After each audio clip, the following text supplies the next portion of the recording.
विरासत में मिली हुई चीज़ को कोई भी खोना नहीं चाहता, लेकिन उस पर सवाल बन जाते हैं कि भाई विरासत वाली चीज़ को कोई खोना भी तो नहीं चाहता, लेकिन उसके लिए ज़्यादा मेहनत करनी पड़ती है। जब किसी इंसान को दिल से चाहने लगे तो फिर अलग ही बात होती है, और जब किसी नेता को ऊपर के नेता अपना मानने लगे ना तो फिर उनका टिकट कटता है, ना उनके कार्यकर्ता मायूस होते हैं, क्योंकि उनको भी पता रहता है कि भाई इस बंदे में क्या क्वालिटी है, इस नेता में क्या क्वालिटी है। जब नेता टिकट बांटते हैं तो आपस में मंथन करते ही है, बहुत सारे नेता साथ में होते हैं, हर एक विधानसभा सीट के बारे में सोचते हैं, लिस्ट लाते हैं, कहते हैं कि यार 4 है इस सीट पर अभी प्रत्याशी, ये काम कर रहे हैं पार्टी के लिए, तो फिर टिकट किसको दें। तो वहाँ पर मंथन होते हैं, गुपचुप तरीके से उनके विधानसभा में जो है लोग भेजे जाते हैं, जनता से मिलते हैं कि भाई क्या हिसाब लग रहा है अब की बार, तो फिर वे सब बता देते हैं कि भाई ये है। तो फिर यहाँ की पूरी कहानी वो फिर नेताओं में पहुँचती है, फिर टिकट फाइनल होता है। ये भारतीय जनता पार्टी है। यहाँ पर आप ऐसा मत मानिए कि आपको एकदम टिकट मिल जाएगा। यहाँ पर ऐसा मत मानिए कि इस पार्टी में गुजर है तो गुजर को ही मिलेगा, ब्राह्मण है ब्राह्मण को मिलेगा, राजपूत है तो राजपूत को ही मिलेगा, ऐसा कुछ नहीं है। यहाँ पर छोटी सी छोटी बिरादरी को टिकट मिलता है। अगर आपका किसी भी विधानसभा में भोकाल है, आपका किसी भी विधानसभा में काम के चर्चे हैं, तो फिर आपको 100% टिकट मिलेगा। लेकिन आपको करना क्या पड़ेगा, उसके लिए सबसे पहले मेहनत करनी पड़ेगी। अगर आप सोचते हो कि भाई जिस तरीके से अदर पार्टियों में हवाई फायर एकदम टिकट मिल जाता है, वो बिल्कुल यहाँ पर नहीं चलेगा। भाजपा मांगती है समय, भाजपा मांगती है टाइम, और भाजपा मांगती है हर एक सीट, क्योंकि उनको चाहिए जीताऊ प्रत्याशी, जीताऊ जनता।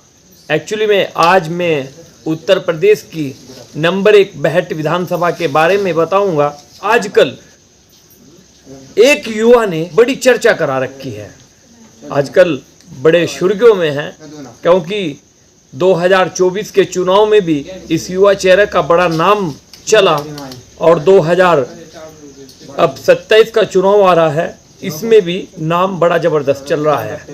आने वाले समय में टिकट भी कन्फर्म ही मान लीजिएगा, क्योंकि इन्होंने अब की बार बड़ी कुर्बानी दी। जब लगा कि टिकट होगा 2024 में सहारनपुर लोकसभा का, तो फिर टिकट नहीं हुआ। उन्होंने कह दिया कि चलो ठीक है, दे दीजिएगा आप पूर्व सांसद राघव लखनपाल शर्मा जी को, और हमारा काम तो मेहनत करना है, हम लोग मेहनत करेंगे पार्टी के लिए। जब तक मेहनत करेंगे, जब तक पार्टी ये नहीं कहेगी कि आप लोग चुनाव लड़े, आप लोगों ने खूब मेहनत की है, वरना जिस समय उनका नाम बज रहा था तो भैया अगर कोई छोटी सोच के नेता होते तो वे निकल कर पार्टी में इधर उधर चले जाते, लेकिन नहीं, इन्होंने कहा कि चलो भाई कोई बात नहीं है, आगे फिर 2027 में हम लोग मजबूत तरीके से अपने लोगों के बीच में जाकर और ज़्यादा काम कराएंगे। आज उसी का परिणाम चल रहा है। अगर गठबंधन सोचता हो कि बेहट विधानसभा में जिस तरीके से मुस्लिम बाहुल्य सीट है कि यहाँ पर अब की बार फिर कोई मुस्लिम जीत जाएगा, वो बिल्कुल भी गलतफहमी में ना रहे। अब की बार गठबंधन जीत जाएगा, बिल्कुल भी गलतफहमी में ना रहे, क्योंकि मुस्लिम ही वोट देगा अब की बार इस सीट पर भाजपा को, अगर अभय राणा जी का टिकट हो जाए, क्योंकि इस परिवार का जुड़ाव बड़ा रहा है, हर समाज से, हर वर्ग से और हर पार्टी से भी। ये बिल्कुल भी आप मत समझना कि भाजपा में ही उनके संपर्क है। सहारनपुर जिले में मात्र एक ऐसा युवा नेता अभय राणा जी है जिनका संपर्क हर समाज में है, हर पार्टी में है। जनता के काम करा रहे हैं तो किसी को पूछ कर नहीं करा रहे हैं। उन्हें पता है कि भाई हम लोग बेहट विधानसभा के रहने वाले हैं, यहीं पर पले बड़े हैं, यहीं पर हमारे पिताजी ने राजनीति शुरू की थी, हम लोग भी उन्हीं के आधार पर काम करेंगे। आजकल एक सुर्खियाँ बड़ी चल रही है कि भाजपा से बैठ विधानसभा में इनका टिकट हो जाएगा, मैं ऐसा बिल्कुल भी नहीं मानता।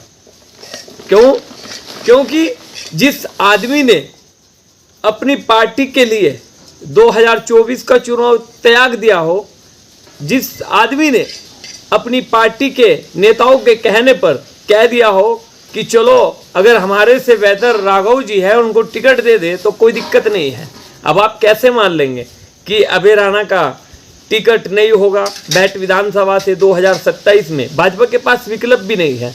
अगर इस नौजवान पर भारतीय जनता पार्टी दांव खेलती है तो फिर 100% जीत मान लीजिएगा। अब की बार गठबंधन में बड़ा कुछ चल रहा है। सहारनपुर जिले में कोई कह रहा है कि हम लोग टिकट देंगे उसको देंगे, कोई कह रहा है कि हम लोग रिपीट जीत जाएंगे चुनाव, कोई कह रहा है कि भाई मुस्लिम बाहुल्य क्षेत्र है, एंड में सोच ही लेंगे मुस्लिम कि चलो यार दे दो, अब की बार फिर विधायक बन जाएंगे।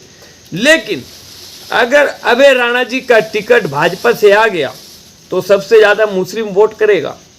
उसका कारण बन रहा है, आप लोग कारण नहीं जाने, कारण बन रहा है। क्योंकि वहाँ के मुसलमानों को भाजपा से कोई दिक्कत नहीं है, वहाँ के मुसलमानों को अभय राणा से कोई दिक्कत नहीं है, क्योंकि उनके काम तो इसी तरीके से हो रहे हैं जिस तरीके से होते आए हैं। उनको पता ही नहीं है कि भाई भाजपा की सरकार है या फिर समाजवादी की सरकार है। अभय राणा पे अगर आधे रात भी फ़ोन करेंगे तो खड़े है बंदा बीच में, आ जाओ भाई, अपनी जो तुम्हारी समस्या है ज़रूर आप लोगों का जो है हल किया जाएगा उनका, आ जाओ आप। बस ये एक चीज़ मुझे बड़ी अच्छी लगती है इनमें कि आजकल समाजवादी पार्टी के नेता भी इनको अपना मान रहे हैं, बहुजन के भी मान रहे हैं, भारतीय जनता पार्टी के चलो अभी नेता है ही में, लेकिन हर पार्टी के नेता उनसे अलग ही लगाव करता है। आप ये कह लीजिएगा कि भाई स्वर्गीय जगदीश सिंह राणा जी का जो है राजनीति में इतना बड़ा नाम था, स्वर्गीय महावीर राणा जी का, या आप लोग कह लीजिएगा कि इतने बड़े घराने का बेटा है। अब जनता ये कहती है कि भाई विरासत में मिली हुई चीज़ को कोई भी खोना नहीं चाहता, लेकिन उस पर सवाल बन जाते हैं कि भाई विरासत वाली चीज़ को कोई खोना भी तो नहीं चाहता, लेकिन उसके लिए ज़्यादा मेहनत करनी पड़ती है। तो भैया ने मेहनत आजकल खूब कर ली है और अब समय आ गया है 2027 का। आने वाले दिनों में क्या होगा ये तो आगे की बात होगी, लेकिन जो हम लोगों ने देखा ग्राउंड पर, हम लोगों ने देखा अपनी नज़रों से, वो हम लोगों ने आपको बता दिया है। अगर आपको ये वीडियो अच्छी लगी हो तो चैनल को जल्दी से सब्सक्राइब करें, साथ ही साथ मेरे फेसबुक पेज को भी फॉलो करें। मिलता हूँ फिर किसी नई वीडियो के साथ, तब तक के लिए शुक्रिया। जय हिंद।